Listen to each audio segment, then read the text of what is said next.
नमस्कार साथियों, daily current affair show में आप सभी का स्वागत है।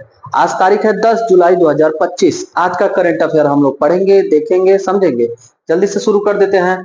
पहला प्रश्न पूछा गया है, सबीह खान एप्पल के सीईओ बने, इनका संबंध किस राज्य से है? सबीह खान, महत्वपूर्ण नाम, एप्पल पूरे दुनिया की सबसे बड़ी टेक कंपनी है, इसके सीईओ बने हैं, इसलिए ये नाम महत्वपूर्ण हो जाता है साथियों। खासकर यूपी की परीक्षाओं के लिए, यूपी लोक सेवा आयोग या यूपी ट्रिपल एससी के परीक्षाओं के लिए, क्योंकि यह उत्तर प्रदेश के रहने वाले हैं और उत्तर प्रदेश में मुरादाबाद, उत्तर प्रदेश में मुरादाबाद के रहने वाले, इनको अभी हाल ही में एप्पल का सीओओ बनाया गया। सीओओ का फुल फॉर्म क्या है साथियों? Chief operating officer. एप्पल के कौन बने? तो सबीह खान बने, उत्तर प्रदेश के मुरादाबाद से। एप्पल का स्ट्रेटेजी की बात किया जाए, एप्पल की स्थापना 1976 ईस्वी में हुई। इसके सीईओ कौन है? टिम कुक हैं। टिम कुक एप्पल के सीईओ हैं, चीफ एग्जीक्यूटिव ऑफिसर हैं। और एप्पल दुनिया की सबसे बड़ी टेक कंपनी है। दुनिया की सबसे बड़ी टेक कंपनी कौन सी है? दुनिया की सबसे बड़ी टेक कंपनी है एप्पल। इसका उत्तर देख लीजिएगा, मिलान कर लीजिएगा, उत्तर प्रदेश। और ये सामने आपको तस्वीर दिख रहा है, सबीह खान, उत्तर प्रदेश। दूसरा प्रश्न पूछा गया है, इसरो ने गगनयान प्रोपल्सन सिस्टम का सफल परीक्षण किस स्थान से किया? उत्तर हो जाएगा महेंद्रगिरी।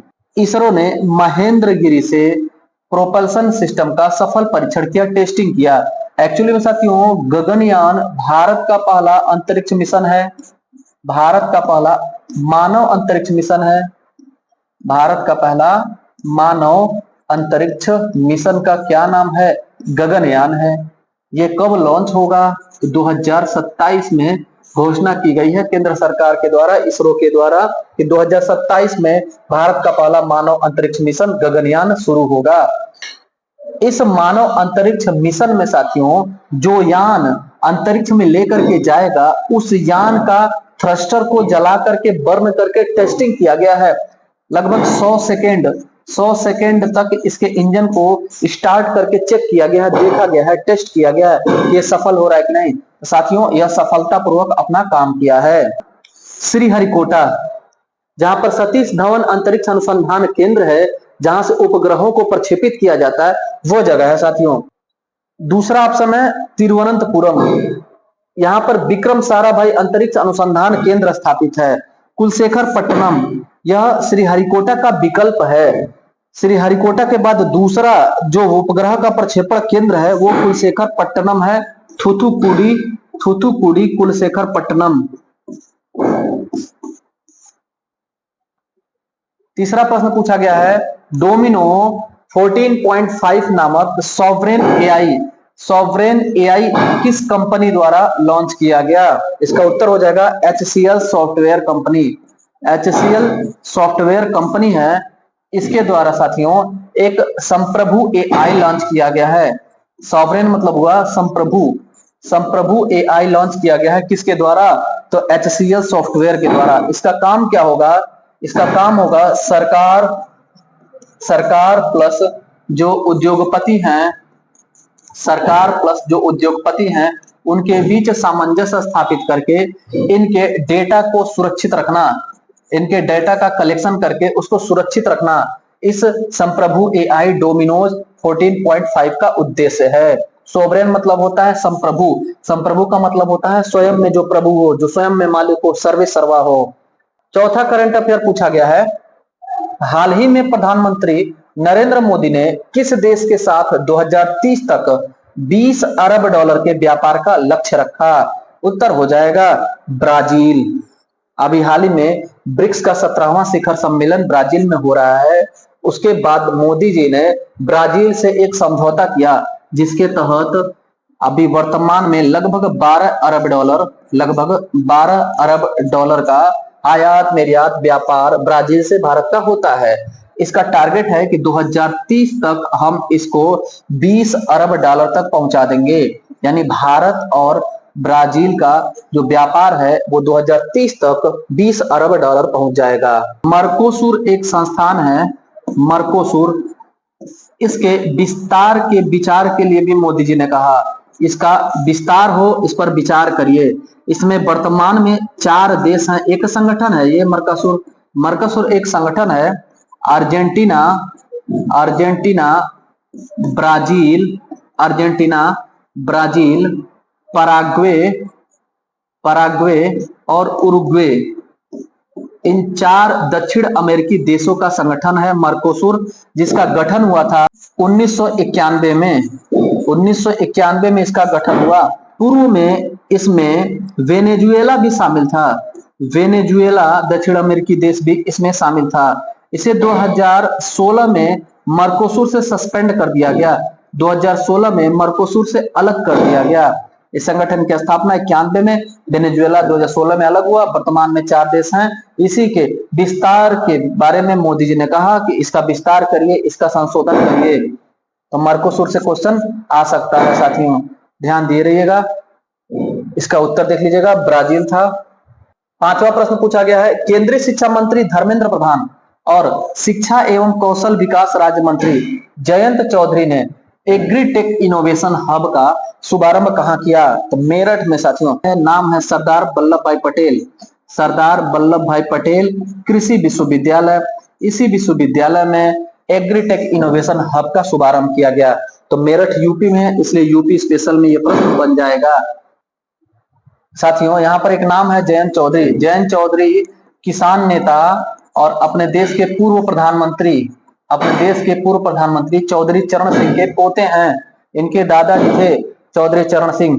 6ठा करंट अफेयर पूछा गया है, बिहार राज्य सरकार ने सरकारी नौकरियों में महिलाओं को कितना प्रतिशत आरक्षण देने की घोषणा की? बिहार सरकार ने अनाउंस किया कि वहां महिलाओं को सरकारी नौकरियों में 35% आरक्षण दिया जाएगा।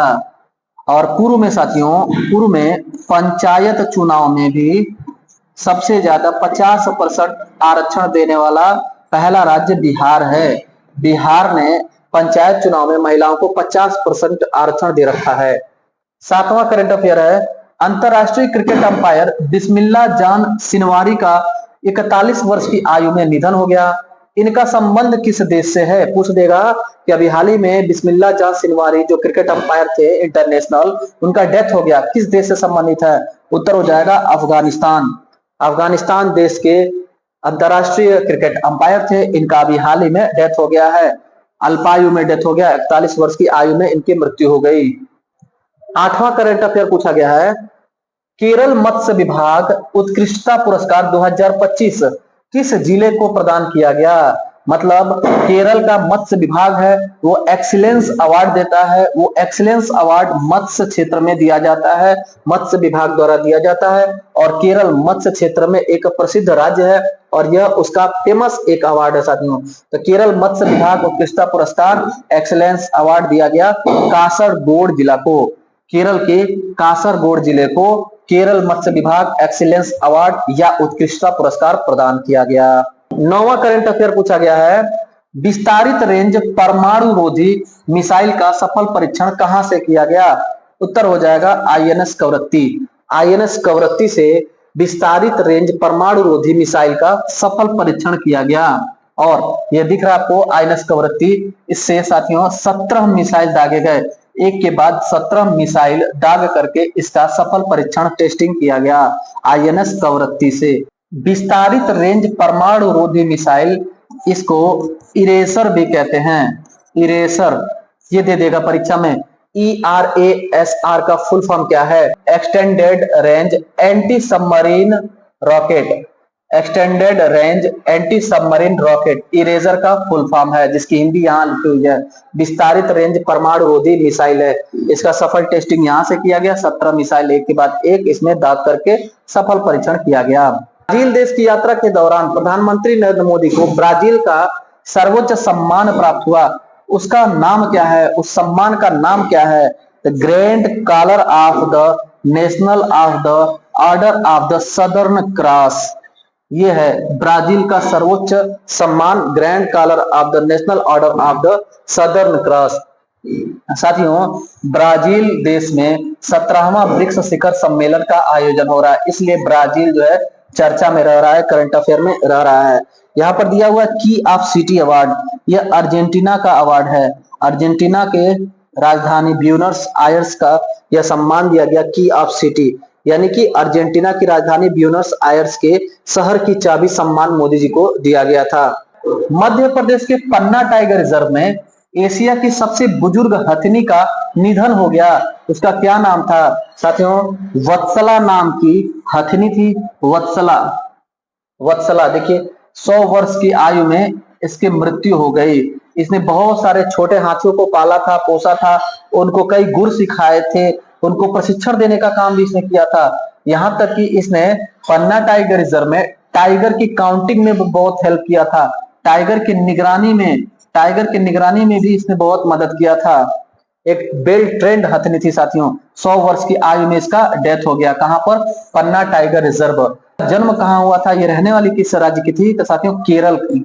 केरल में नीलांबूर एक जगह है, नीलांबूर, केरल में नीलांबूर जगह में यह पैदा हुई थी और उसके बाद उसे मध्य प्रदेश के टाइगर रिजर्व, पन्ना टाइगर रिजर्व में शिफ्ट किया गया था। साथियों लोग इसे प्रेम से दादी कहते थे, दादी कहते थे प्रेम से। वत्सला, वत्सला नाम है इस हथिनी का। 12वां करंट अफेयर देखिएगा। यूरोपियन यूनियन की आधिकारिक मुद्रा यूरो को स्वीकार करने वाला 21वां देश कौन बना? उत्तर हो जाएगा बुल्गारिया। बुल्गारिया यूरोप का देश है। इसने अभी हाल ही में यूरोपियन यूनियन की जो ऑफिशियल मुद्रा है, करेंसी है यूरो, इसको स्वीकार कर लिया और ऐसा करने वाला 21वां देश बन गया, यानी कि यूरो जोन में शामिल हो गया। यूरो जोन में कितने देश शामिल हो गए? 21 देश शामिल हो गए। अच्छा, अगर पूछे यूरोपियन यूनियन के बारे में, यूरोपियन यूनियन की स्थापना साथियों 1957 में रोम की संधि से हुई थी। रोम की संधि से हुई थी। उस समय इसका नाम था यूरोपियन इकोनॉमिकल काउंसिल। बाद में 1993 ईस्वी में यूरोपियन यूनियन अस्तित्व में आया। यूरोपियन यूनियन कब अस्तित्व में आया? 1993 में। इसका मुख्यालय ब्रुसेल्स में है, ब्रुसेल्स में इसका मुख्यालय है और ब्रुसेल्स बेल्जियम की राजधानी है। बेल्जियम देश की राजधानी है ब्रुसेल्स, वहां पर यूरोपियन यूनियन का मुख्यालय स्थित है। अच्छा, यहाँ का प्रमुख कौन है? यूरोपियन यूनियन का प्रमुख कौन है? तो उर्सुला वान डेर जो जर्मनी देश की हैं, उर्सुला वान डेर जर्मनी की हैं। यह वर्तमान में दोबारा इसकी प्रमुख नियुक्त हुई हैं। अभी हाल ही में करंट में हम लोगों ने पढ़ा कि यूरोपियन यूनियन की दोबारा अध्यक्ष कौन नियुक्त हुई हैं? उर्सुला वान डेर जर्मनी की। इसमें साथियों ब्रिटेन सबसे नवीनतम है जो इससे अलग हुआ था।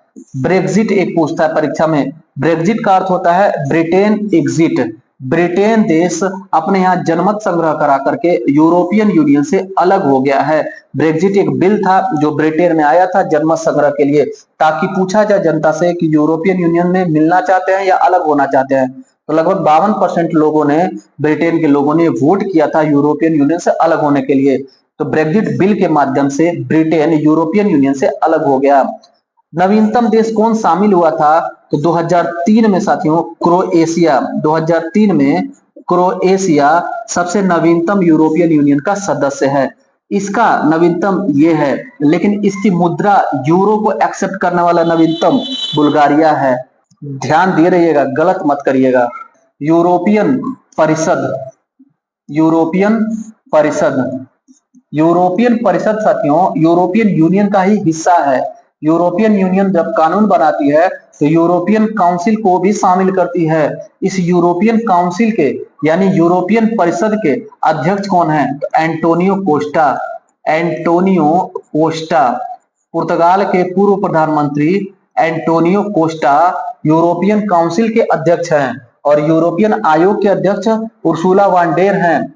13वां करंट अफेयर पूछा गया है, एशिया का सबसे बड़ा जंगल सफारी किस राज्य में बनेगा? उत्तर हो जाएगा हरियाणा। हरियाणा राज्य में साथियों एशिया का, भारत के साथ साथ एशिया का भी सबसे बड़ा जंगल सफारी बनेगा। जो 10,000 एकड़ वन भूमि में बनेगा। 10,000 एकड़ वन भूमि में बनेगा। और कहाँ बनेगा यह? तो अरावली पर्वत पर। हरियाणा में भी अरावली पर्वत का जो क्षेत्र है वहां पर बनेगा एशिया का सबसे बड़ा जंगल सफारी। 14वां करंट अफेयर पूछा गया है, केरल के चर्चित व्यक्तित्व चारूपारा रवि का हाल ही में निधन हो गया, उनका संबंध किस क्षेत्र से था? उत्तर हो जाएगा राजनेता।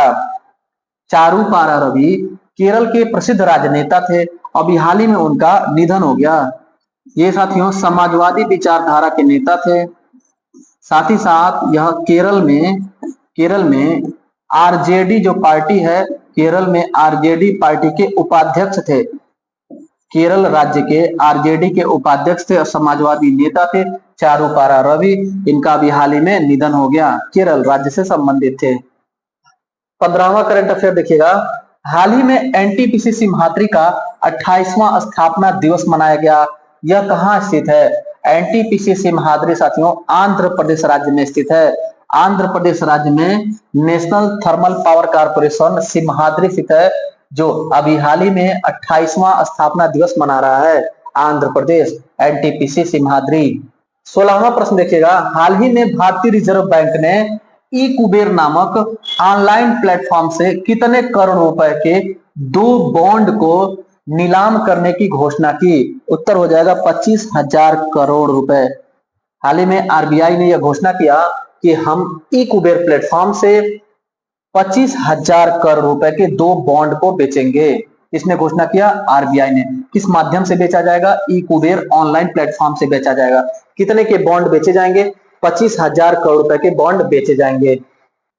17वां और अंतिम प्रश्न साथियों, हाल ही में बीएमडब्ल्यू इंडिया के सीईओ कौन बने? बीएमडब्ल्यू के सीईओ बने हैं अभी हाल ही में हरदीप सिंह बरार। हरदीप सिंह बरार को बीएमडब्ल्यू का सीईओ नियुक्त किया गया। साथियों यह था आज का करंट अफेयर, महत्वपूर्ण सुर्खियां जितना भी था सभी हमने कवर कर दिया। कैसा लगा वीडियो? कमेंट में अपना फीडबैक अवश्य दीजिए। वीडियो पसंद आया हो तो लाइक करिए। चैनल को अभी तक सब्सक्राइब नहीं किए तो सब्सक्राइब कर दीजिए। मिलते हैं अगले वीडियो क्लास में, तब तक के लिए धन्यवाद।